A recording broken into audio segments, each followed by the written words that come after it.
The Riize Seunghan situation is crazy slash insane slash whatever other adjective I used to describe it, but I'm going to give you guys a full timeline of the events from start to finish so that you have a better understanding of why this whole thing is so frustrating. For context, Riize is a 7-member boy group. They're actually the newest boy group from SM Entertainment, and they just debuted back in September of 2023. But the problems with Riize and the problems with Seunghan would actually start way before that, because private photos and private information about Seunghan would leak to the public during their pre-debut era. Now, I'm going to show you some of the pictures on screen right now so that you can judge for yourself whether they were bad or not. In my opinion, I don't think they were bad at all, because all they show is him hanging out with his friends, hanging out with his girlfriend, and even smoking.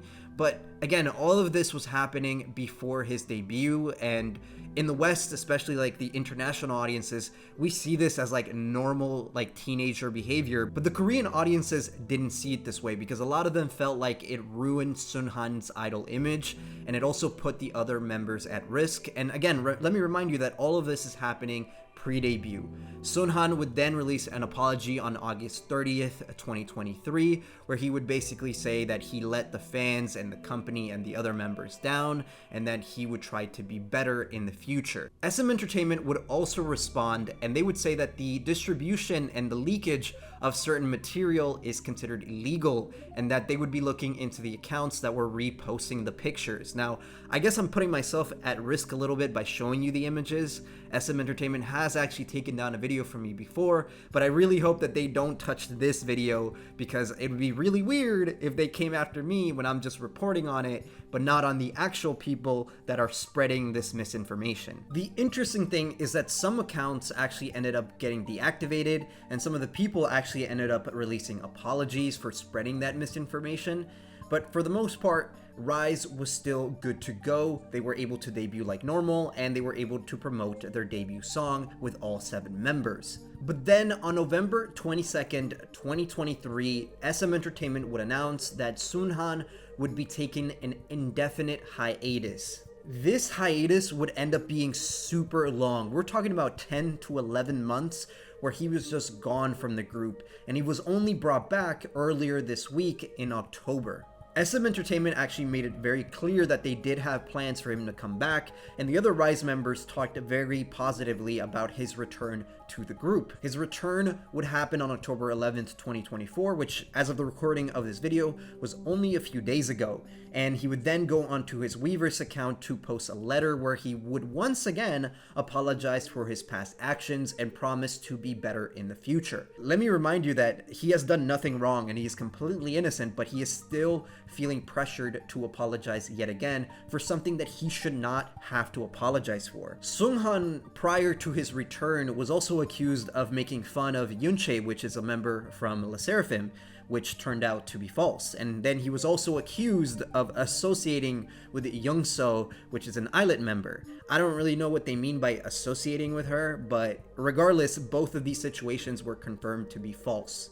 Regardless, a small portion of the Korean fanbase felt very upset that Seunghan was being brought back to Riize, so they took it upon themselves to try to get him kicked out of the group. This is where things got much worse, because you gotta remember that hate is relentless. Hate has no bounds, and these guys had nothing but hate. The first thing that these frauds did is that they sent a bunch of mass reports to SM Entertainment's service center called Kwangyo 119, and they sent so many that the entire website crashed. Now, this was not enough for them, and they continued to protest further. And how did they protest? They sent 1,000 funeral wreaths in front of the SM Entertainment building. And these funeral wreaths, they're not small ones. They're massive, each of them costing upwards to like at least $1,000.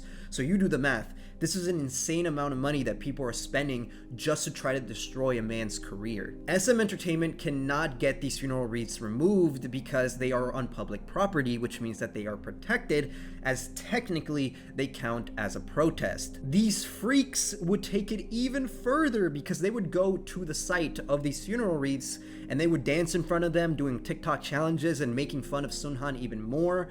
And the pressure started to build and build and build until SM Entertainment made the decision to kick him out of the group only 2 days later. SM Entertainment would make a statement where they said, "We made this decision after debating it for a long time because we thought that if Seunghan returned after reflecting on his past wrongdoings and Riize showed another level of growth as a group, we would be able to give the artists and the fans greater joy.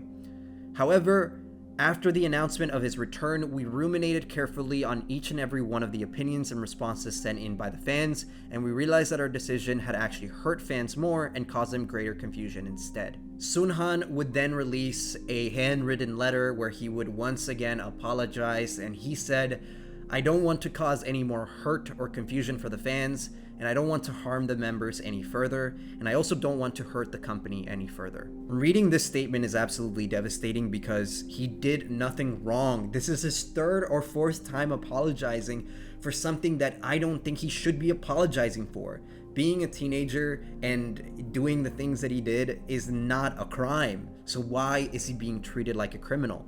I don't understand. And SM Entertainment is at fault for this because as the company, you have the responsibility to protect your idol when they are innocent. We've seen this time and time and again where one of these idols will get accused of something and it turns out they're innocent the whole time. But guess what? The company doesn't want to deal with the drama, so they throw that idol under the bus and kick them out of the group. SM Entertainment failed Seunghan. And yes, we can blame the antis and the crazy fans and the OT6 supporters or whatever, but at the end of the day, SM had all the control here. And if they really wanted to, and they really wanted to defend him, they would have. But they chose not to. They have no backbone. This company is weak. I can't respect them. I'm sorry, but we've seen so many examples of SM Entertainment not taking care of their idols. It was incredibly irresponsible and dangerous for SM Entertainment to give in like this because this sets a bad precedent where these weird fans and these haters can be like, wait a minute, that worked? We could do it again, and it's gonna happen again and again and again because they got away with it once. And it's all SM's fault. This is why SM is the biggest problem in this scenario. It is incredibly ironic that these Korean fans seem to care more about Seunghan's smoking and having a girlfriend pre-debut than they do about NCT Tail, who is a literal criminal. He's out there running around like the diddler, but guess what? The Korean fans are asleep because you guys pick and choose when you want to care about a situation. You guys have no morals. You guys are fake performative activists. You guys are scum of the earth. That's what it is. And that's the problem with K-pop and the K-pop community as a whole. It's so toxic, it's so fake, it's garbage. And that's why a lot of people don't want to be a part of this. That's why when people hear K-pop, they think it's cringy because they see stuff like this and they don't want anything to do with it, man.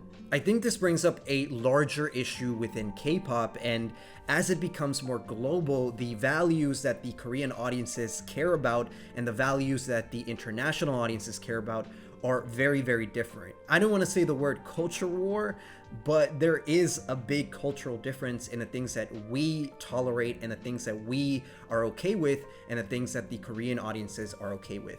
And a lot more situations like this are going to happen in the future. And these companies are going to have to make a decision. Do you prioritize the thoughts and feelings of the 90% international audience that is telling you one thing, or do you listen to the 10% Korean audience that is telling you another thing? SM Entertainment in this situation chose to listen to the 10%. They don't care about my opinion, they don't care about yours, and they never did. SM Entertainment does not care about the fans, they don't care about the music, they don't care about their idols. All they care about is protecting their own self-interest, and that's what it is, man. It's as simple as it gets. From the bottom of my heart, I just want to say this. I hate SM Entertainment. You rats, you took down my video, you frauds. You thought I forgot about that? I didn't forget about that. I hate you, SM. No, but in all seriousness, it's just incredibly disappointing that K-pop in general this year has been so trash. Like, it's drama after drama and then just bad release after bad release. It just sucks, man. I don't even listen to Riize because, I mean, I don't really listen to boy groups in general, but like, hearing this was just incredibly disappointing, and I really hope that Seunghan could hopefully come back from this and be able to do something in the future. But yeah, man, let me know what you guys think about the situation. I would be very interested if there are any Korean viewers I would be very interested in hearing what you guys have to say. I want to hear all sides of the conversation. So please leave your thoughts down below. And with that being said, take care, and I'll see you guys next time.